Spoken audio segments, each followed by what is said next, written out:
नमस्कार दोस्तों, ये जो हमारा देश है ना, ये परंपराओं का, विश्वास का और उस सबसे ज़्यादा पूर्वजों द्वारा संचित कर्मों के साथ उनके पराक्रम में किस तरह का पराक्रम कि जिसमें धर्म को दैनंदिन रोज के काम के साथ जोड़कर और उस परमपिता परमेश्वर की प्राप्ति के लिए जो विधियां बनाई गई, ये उस तरह की विधाओं का देश है।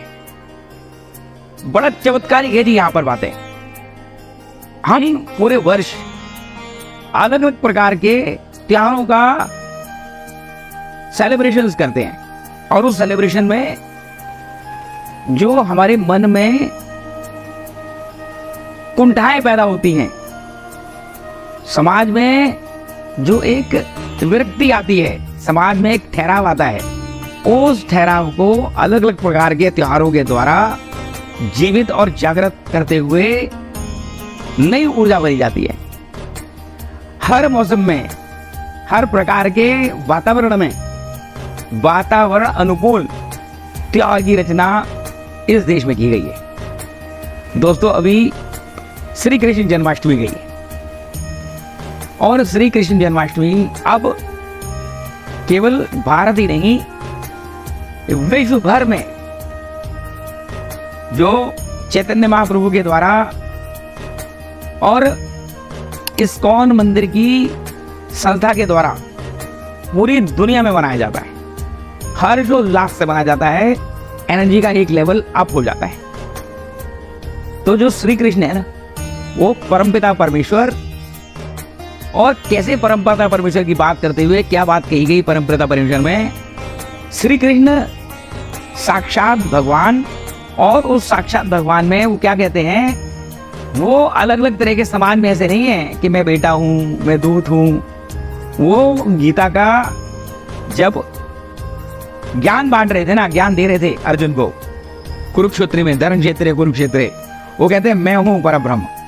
अर्जुन को उन्होंने कहा कि नहीं, मैं परब्रह्म हूं, ऐसा उनका कहना था। और 16 कला जो उनके पास संपूर्ण ज्ञान, वो राजनीतिक कह लो आप उन्हें, आप उनको नीति निर्माता कह लो, आप रणनीतिकार कह लो, आप हर तरह से।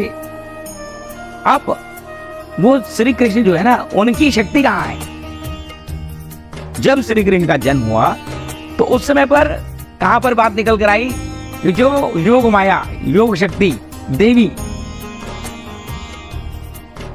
यशोदा मैया के गर्भ से जो पैदा हुई, वो गोकुल से मथुरा लाई गई और श्री कृष्ण जी को गोकुल भेज दिया गया। अब जो योग माया, योग शक्ति है ना, वो सर्वशक्तिमान है। कंस ने मारा, लेकिन वो तो योग माया है, वो निकलती चली गई। उन्होंने कहा जा कृष्ण, जा कंस, तेरा तो वध करने वाला पैदा हो चुका है।